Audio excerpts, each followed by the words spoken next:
There's 6 jobs total. This is really important, so make sure you're doing this. Everyone works evenly in these lit circles, okay? Sometimes in group projects, one person will end up doing most of the work. Not going to happen here, okay? There are 6 jobs total, and everyone is going to take 1 or 2 a day. You're going to have about 3 or 4 people in your group. See, that's perfect. It's not perfect, that's perfect. So you're going to have about 3 or 4 people in your group. Everyone needs to take 1 or 2 jobs a day. We're going to go over the jobs today, and we're going to practice as a class. But it's very important that you make sure that everyone is doing equal work.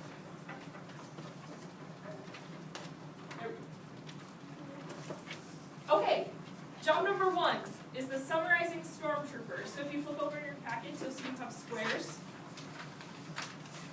So, in the summarizing stormtrooper square, if that's your job for the day, what you're going to do is you're going to briefly but thoroughly explain what the chapter was about. So, you want to include all of the main ideas and any relevant details in your summary, but you don't want it to get too long. Job number 2 is the question seeker. If you have the question seeker job, you're going to find 3 questions that you have about the chapter as you're reading, and you're going to write them down. Anakin illusions. You guys didn't meet Anakin in the one you watched, but that's okay. So, what's an illusion? Does anyone know? Anyone take a guess? I don't know what it is. Is it something they go from another book? Exactly. Yeah, that's exactly what an illusion is. So an illusion is any reference to another piece of literature or something that the writer is assuming their reader is going to know. Okay, word bookie is going to find any words you don't understand in the text, and you're going to write them down, and you're going to look up definitions. So that's going to be your job there. We're going to talk about some ways to do that as we read today. Vader visualizer, you're going to draw a picture of something that happened. You guys are really lucky in this one. You have really great descriptive passages that you can use to draw little scenes. C3PO connector, make 2 connections to something in the reading. So you can either connect the text to itself, so if they refer back to something that was mentioned before in the text, that would be a text-to-text connection. You can connect the text to yourself, so if you have some personal connection, something that you're reading reminds you of something in your life, you can make that connection. Or you can connect the text to the real world. And we'll go over a couple of these today. So those are going to be the jobs, okay? Let's go over them one more time. What do we do here? Perfect. Vader visualizer, what do we do here? Okay. Word rookie. Just shout these ones out. Find words that you don't know and then find the explanation. Question seeker. You answer questions. Great. Titus, Illusions. close your Chromebook, please. Find illusion. Find Okay. things that you Awesome. And what was the last one? The last one is Summarize. summarizing. What are we doing? Summarize Okay. Awesome. So those are going to be your jobs. We're going to go through them together today. And we're going to read chapter 1. So make sure you're following along, and make sure when I stop to talk about stuff, you're going to write them down in the squares, okay? We have to write all of this. So when you're actually in your groups, you're going to be in charge of 1 or 2 of the jobs. And so you'll just focus on those during the chapter, but then you'll all share what your job was so that you can all have the full thing filled out for each chapter, okay? Does that make sense? What doesn't make sense? Well, what about the picture? Does everyone have to draw the same picture? Not necessarily, but you can. I mean, if you see their drawing and they came up with a good drawing of the... Yes? With the papers, do you like try to make them small, but so the next time we read the chapter you really good? No, you're gonna have one sheet for each chapter. Okay, so. no, you just have the one sheet for each chapter. Okay, so we're going to start chapter 1. Ready? Okay, if you don't have a book, come grab a book and make sure you're following along.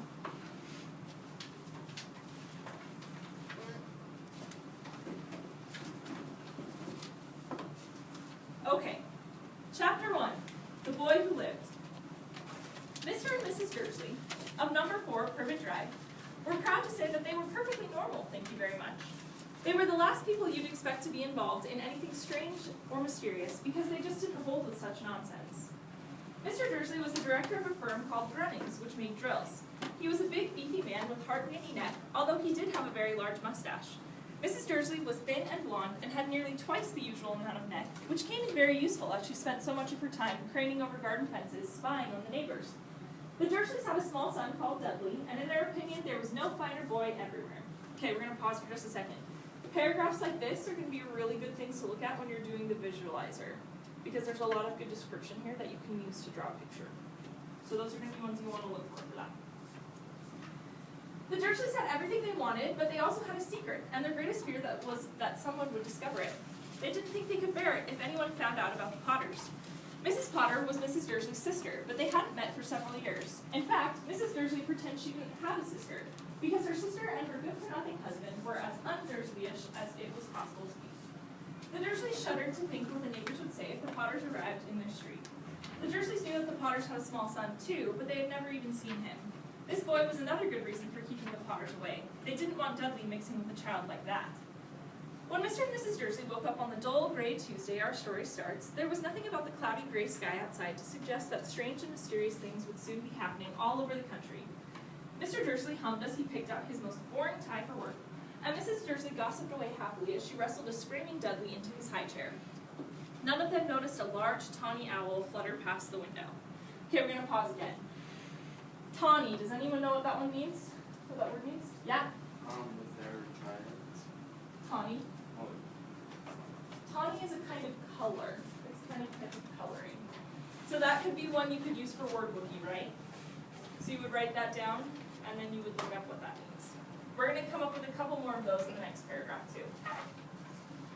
At 8:30, Mr. Dursley picked up his briefcase, pecked Mrs. Dursley on the cheek, and tried to kiss Dudley goodbye, but missed, because Dudley was now having a tantrum and throwing his cereal out the walls. Little tight, chortled Mr. Dursley as he left the house. He got to his car and backed out of number 4's drive. Okay, so these books are set in Britain, and they're written by a British author, so sometimes you're going to come across British slang, things like tyke. So, those are going to be good ones to do for your word wiki, right? Anyone want to take a guess at what tyke means? Yeah. Like little child. Yeah, perfect. Exactly. It was on the corner of the street that he noticed the first sign of something peculiar, a cat reading a map. For a second, Mr. Dursley didn't realize what he had seen. Then he jerked his head around to look again. There was a tabby cat standing on the corner of Privet Drive, but there wasn't a map in sight.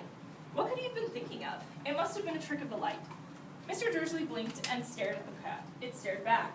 As Mr. Dursley drove around the corner and up the road, he watched the cat in his mirror. It was now reading the sign that said Privet Drive. No, looking at the sign. Cats couldn't read maps or signs. Mr. Dursley gave himself a little shake and put the cat out of his mind. As he drove towards town, he thought of nothing except a large order of drills he was hoping to get that day. But on the edge of town, drills were driven out of his mind by something else. As he sat in the usual morning traffic jam, he couldn't help noticing that there seemed to be a lot of strangely dressed people about, people in cloaks. Mr. Dursley couldn't bear people who dressed in funny clothes, the get-ups you saw in young people. He supposed this was some stupid new fashion. He drummed his fingers on the steering wheel, and his eyes fell on the huddle of these weirdos standing quite close by. They were whispering excitedly together. Mr. Dursley was enraged to see that a couple of them weren't young at all. Why, that man had to be older than he was, and wearing an emerald green cloak. The nerve of him. But then it struck Mr. Dursley that this was probably some silly stunt. These people were obviously collecting for something. Yes, that would be it. The traffic moved on, and a few minutes later, Mr. Dursley arrived in the Grunnings parking lot, his mind back on drills. Mr. Dursley always sat with his back to the window in his office on the ninth floor. If he hadn't, he might have found it harder to concentrate on drills that morning. He didn't see the owls swooping past in broad daylight, though people down in the street did. They pointed and gazed open-mouthed as owl after owl sped overhead. Most of them had never seen an owl even at nighttime. Mr. Dursley, however, had a perfectly normal owl-free morning. He yelled at 5 different people, he made several important telephone calls and shouted a bit more. He was in a very good mood until lunchtime when he thought he'd stretch his legs and walk across the road to buy himself a bun from the bakery. So at the top of this paragraph, I could probably make a text-to-self connection. I hadn't ever seen an owl in real life before until I was in England, and I was at kind of a farm where they had an owl show, and watching owls fly is really cool. They came like right past our face and they're really quiet. So I would make a text to self connection there of, it would be weird to see an owl flying around in the daytime only. He'd forgotten all about the people in cloaks until he passed a group of them next to the bakers. He eyed them angrily as he passed. He didn't know why, but they made him uneasy. This bunch were whispering excitedly too, and he couldn't see a single collecting tin. It was on his way back past them, clutching a large donut in a bag, that he caught a few words of what they were saying. "The Potters, that's right, that's what I heard. Yes, they sound Harry." Mr. Dursley stopped dead. Fear flooded him. He looked back at the whisperers as if he wanted to say something to them, but thought better of it. So here we could do a text-to-text connection, right? We've already mentioned the Potters, that they're related to the Dursleys. So when they're talking about Potters again, we also know the title of the book. So this is our first mention of the title, right? So we can make that connection. He dashed back across the road, hurried up to his office, snapped at his secretary not to disturb him, seized his telephone, and had almost finished dialing his home number when he changed his mind. He put the receiver back down and stroked his mustache, thinking, no, he was being stupid. Potter wasn't such an unusual name. He was sure there were lots of people called Potter who had a son called Harry. Come to think of it, he wasn't even sure his nephew was called Harry. He'd never seen the boy. It might have been Harvey or Harold. There was no point in worrying Mrs. Dursley. She always got so upset at any mention of her sister. He didn't blame her. If he'd had a sister like that, but all the same, those people in cloaks, he found it a lot harder to concentrate on drills that afternoon. And when he left the building at 5 o'clock, he was still so worried that he walked straight into someone just outside the door. Sorry, he grunted as the tiny old man stumbled and almost fell. It was a few seconds before Mr. Dursley realized that the man was wearing a violet cloak. He didn't seem at all upset at being almost knocked to the ground. On the contrary, his face split into a wide smile, and he said in a squeaky voice that made passerby stare, "Don't be sorry, my dear sir, for nothing could upset me today. Rejoice, for you know who has gone at last. Even muggles like yourself should be celebrating this happy, happy day." Okay, we're going to pause. In this book, you're going to find some words that she kind of made up that have to do with this new world that she's going into. So, you might find some of those in your word bookie. For your word bookie, you want to use context clues to define those. Usually she'll define it at some point explicitly in the text, but sometimes you might just have to look at what's going on to kind of figure out what that means. And the old man hugged Mr. Dursley around the middle and walked off. Mr. Dursley stood rooted to the spot. He had been hugged by a complete stranger. He also thought he had been called a muggle, whatever that was. He was rattled. He hurried to his car and set off for home, hoping he was imagining things, which he had never hoped before because he didn't approve of imagination. As he pulled into the driveway of number 4, the first thing he saw, and it didn't improve his mood, was the tabby cat he'd spotted that morning. It was now sitting on his garden wall. He was sure it was the same one. It had the same markings around its eyes. "Shoo!" said Mr. Dursley loudly. The cat didn't move. It just gave him a stern look. Was this normal cat behavior, Mr. Dursley wondered?